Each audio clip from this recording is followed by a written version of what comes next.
Bonjour à tous, alors aujourd'hui on va vous faire la correction de l'épreuve de droit civil du CRFPA.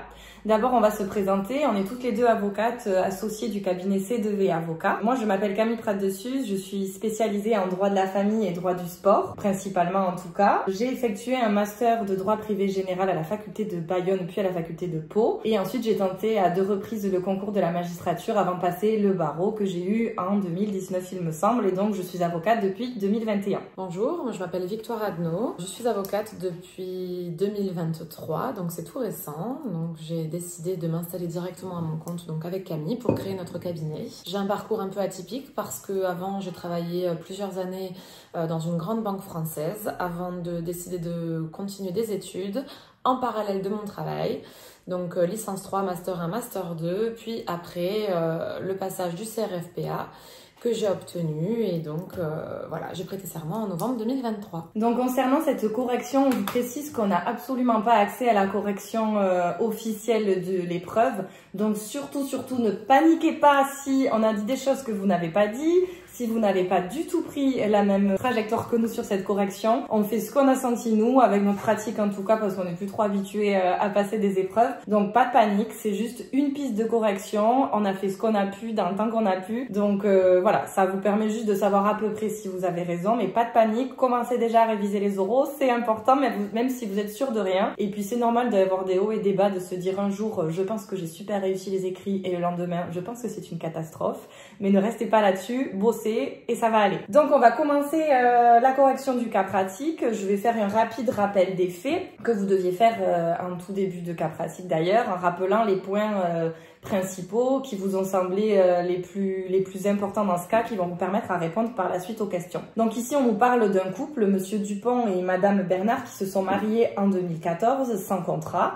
Ils ont 3 enfants qui sont encore aujourd'hui mineurs. Ils sont restés mariés quelques années, ils le sont toujours lors du cas pratique, et il est précisé que Monsieur Dupont a un peu vrillé suite au Covid. Il avait monté avant le Covid une entreprise qui marchait très bien, qui leur a permis au couple d'obtenir et d'acquérir des biens immobiliers d'une certaine valeur, de vivre d'une très bonne manière en général. Ils avaient de bons revenus, et après le Covid, Monsieur Dupont a voulu un peu changer de vie. Il a arrêté de travailler, il s'est mis dans des projets humanitaires, mais surtout, il est devenu un peu alcoolique. Il a commencé à prendre des drogues de synthèse, et puis Madame Dupont a vu arriver les huissiers commissaires de justice, au domicile, demandant de rembourser de nombreuses factures professionnelles impayées, mais également des dépenses du couple qui semblent excessives selon elle.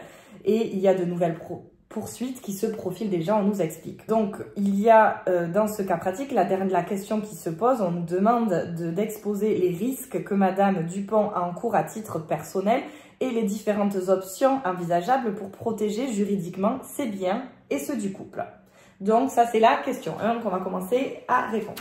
Alors, concernant les risques, tout d'abord, il faut toujours commencer par préciser le régime matrimonial, parce que sinon, on ne peut pas défaire le cas. C'est quand même le plus important. Donc, c'est les articles 1400 et suivants du Code civil qui précisent les régimes matrimoniaux. Donc là, dans le cas d'espèce, il y a bien marqué qu'il n'y a pas de contrat de mariage.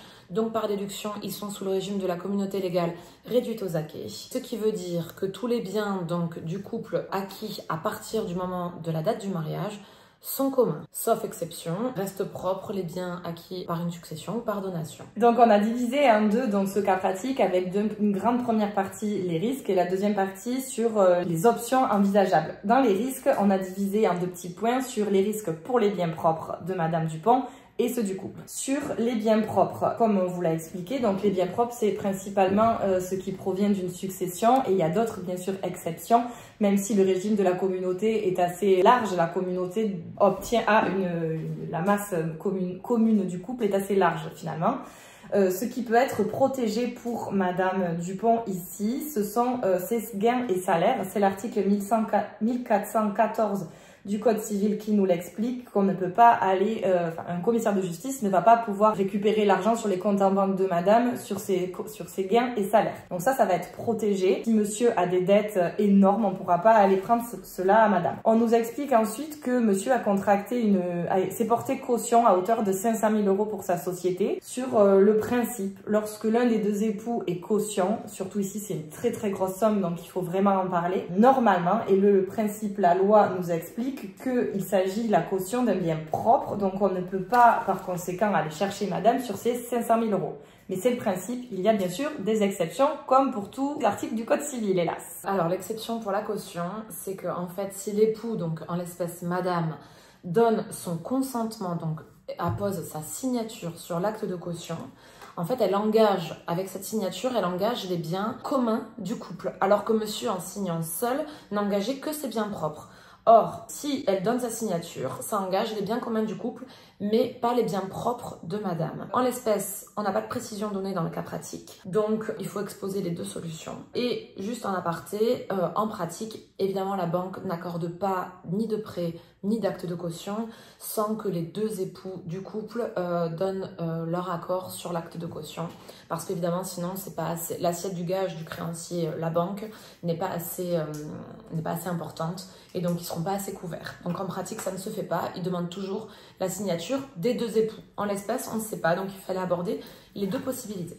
Concernant les dépenses ménagères. Oui, parce qu'on est passé au bien commun, désolé, on n'a pas précisé. Oui, voilà. Mais pour la protection des biens communs, donc c'est le principe, c'est l'article 1413 qui indique donc, comme on vous l'a dit, tous les biens communs sont engagés, et à partir du moment où il fait une dette qui a été contractée après le mariage, ça sera une dette commune. Et donc ici, parmi les biens communs, on nous parle de l'appartement de Paris et la résidence secondaire sur la côte varoise. Donc ça, c'est des biens qui pourront être pris en gage par un commissaire de justice en cas de dette trop importante. Concernant les dépenses excessives, les grosses dépenses du couple, c'est l'article 220 du Code civil qui explique que les dépenses ménagères sont par principe une dépense commune.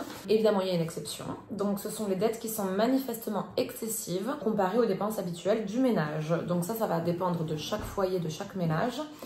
En l'espèce, pour notre couple ici, on nous parle d'expériences psychédéliques, de drogue, etc.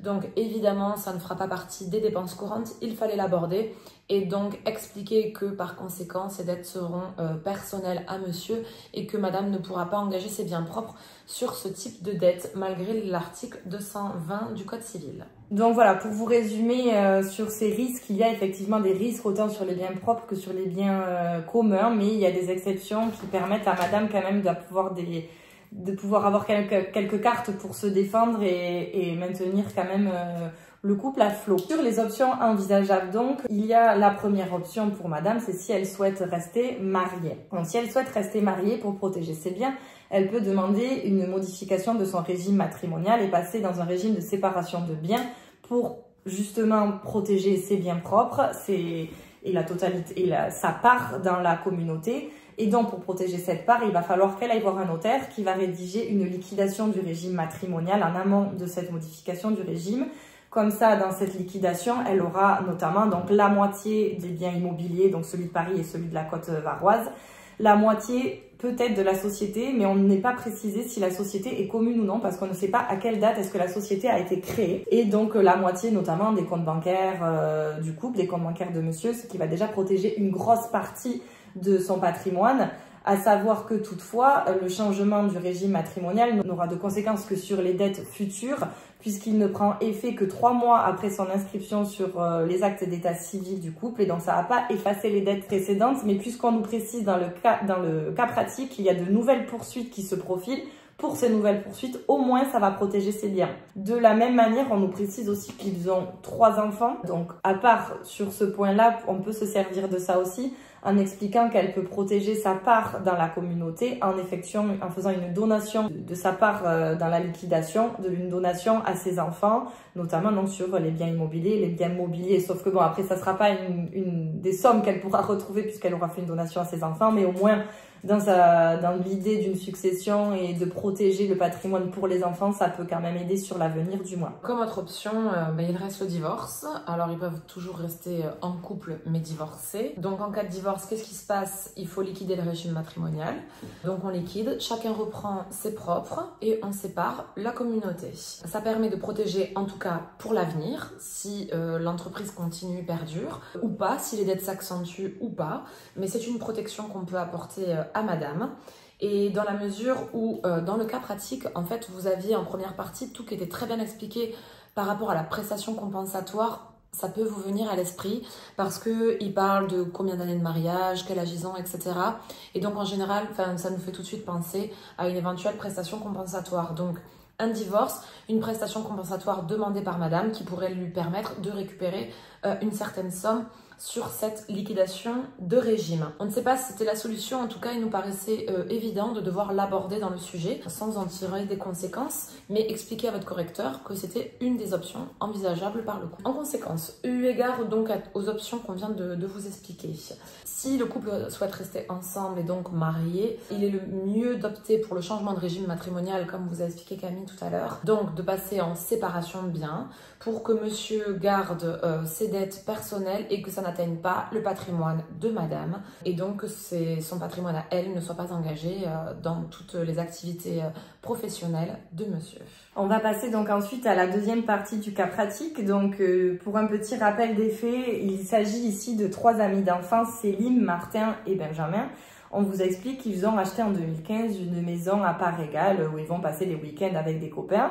Et un jour, Benjamin indique qu'il souhaite vendre cette maison puisqu'il veut acheter un autre bien lui tout seul.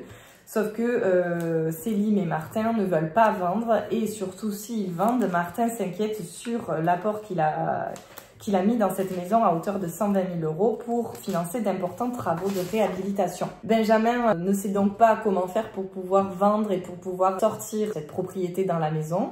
Et il vient nous consulter pour essayer de savoir comment s'en sortir, en sachant qu'il est précisé également qu'il a arrêté de participer aux nombreuses charges et dépenses d'entretien de la maison. Donc, dans un premier temps, la première question est de savoir comment Benjamin peut-il sortir de l'indivision. Donc déjà, ce mot indivision, c'est le mot qu'il fallait à tout prix citer dans votre cas pratique. Je pense que c'est le mot que le correcteur attendait de toute façon, puisqu'il ne le sort à aucun moment dans les faits. C'était ce qu'il voulait que vous indiquiez. Donc, une indivision à part égale, ça veut dire qu'ils ont mis la même somme dans l'achat du bien et que dans l'acte d'achat, il y a indiqué qu'ils sont propriétaires tous les 3 à part égale, afin de pouvoir racheter une maison derrière et ne plus faire partie de cette indivision. Benjamin va pouvoir proposer à Céline et Martin de leur revendre sa part à ces 2 personnes. Il va falloir donc faire une estimation du bien pour estimer sa part dans le bien immobilier. S'il refuse de racheter cette part ou s'il refuse de vendre le bien immobilier, Benjamin va pouvoir forcer à vendre le bien immobilier puisque c'est le grand principe de l'indivision qui est posé à l'article 815 du Code civil et qui indique clairement que personne ne peut être contraint à rester en indivision. Donc à tout moment, on peut sortir d'une indivision. Pour ça, pour forcer les personnes à vendre, il peut saisir le juge aux affaires familiales qui va imposer cette vente ou la vente du bien en totalité ou la vente des parts de Benjamin. Mais le cas pratique ici est un cas pratique de droit civil et pas de procédure civile. Et ça, vous le savez, les correcteurs font la distinction. Donc, il fallait pas du tout s'étaler sur la procédure de partage et liquidation. Donc, il fallait juste expliquer que c'était une possibilité pour Benjamin de forcer cette vente. Concernant le paiement des charges communes et des dépenses d'entretien de la maison, c'est une obligation également pour chaque indivisaire de s'en acquitter. Et Céline et Martin vont pouvoir demander à Benjamin de déduire de sa part les sommes qui ont été avancées pour lui. Ça, c'est un risque qu'il peut prendre en arrêtant de payer. Donc, en tant qu'avocat, s'il vient nous voir, on va lui dire non, maintenant vous recommencez à payer, surtout, il ne faut pas jouer à ça. Voilà, donc sur cette première question, ce qu'on a pensé répondre de notre côté. Concernant l'inquiétude de Martin et donc les travaux qu'il a effectués pour 120 000 € avec ses deniers personnels, la distinction et la précision est très importante. Alors, 2 possibilités vont s'offrir à lui en cas de sortie de l'indivision, parce que c'est le but quand même, c'est de sortir de cette indivision. 2 distinctions, travaux de conservation ou travaux d'amélioration. Travaux de conservation, il y a une récompense de la dépense qui a été effectuée sur les deniers personnels, donc à hauteur du montant de cette dépense. donc 120 000 euros. Ça, c'est concernant les travaux de conservation. Sur les travaux d'amélioration du bien, ça sera une indemnisation sur la plus-value apportée au bien. Donc ça peut être moins, ça peut être plus. Si les travaux n'ont servi qu'à faire 50 000 euros de plus-value sur le bien, ce sera 50 000 euros. Si ça a pris 200 000 euros de plus-value, ce sera 200 000 euros. En l'espèce, il y avait marqué travaux de réhabilitation. Donc, dans le Code civil, vous avez de la jurisprudence qui peut quand même un petit peu aider à préciser. Donc, mais je pense que c'était mieux de faire les deux, d'envisager les deux options en cas de travaux de conservation, en cas de travaux d'amélioration et exposer les deux choix qui s'offraient à lui. Et on vous rappelle aussi dans la question qu'il fallait agir dans l'intérêt de Benjamin. Donc, en cas d'estimation du bien, il fallait voir ce qui était le mieux pour lui. Il fallait bien repréciser que c'était dans son intérêt. Voilà, je crois qu'on a fait le tour de ces deux questions. Ouais, donc c'était des pistes, hein, on le répète, des pistes de correction. On vous souhaite en tout cas très bon courage dans les révisions pour le grand oral. Restez accrochés, on sait à quel point c'est dur, mais à quel point c'est important. Et une fois que vous l'aurez, vous serez les plus fiers. Donc ne lâchez rien, et même si vous l'avez pas, c'est pas une fin en soi. Toutes les deux, on a un parcours assez atypique où on a eu des échecs et pour autant, on en est là aujourd'hui. On est très fiers de nous et donc ne lâchez rien, vous allez y arriver. Bon courage! Bon courage à tous, au revoir.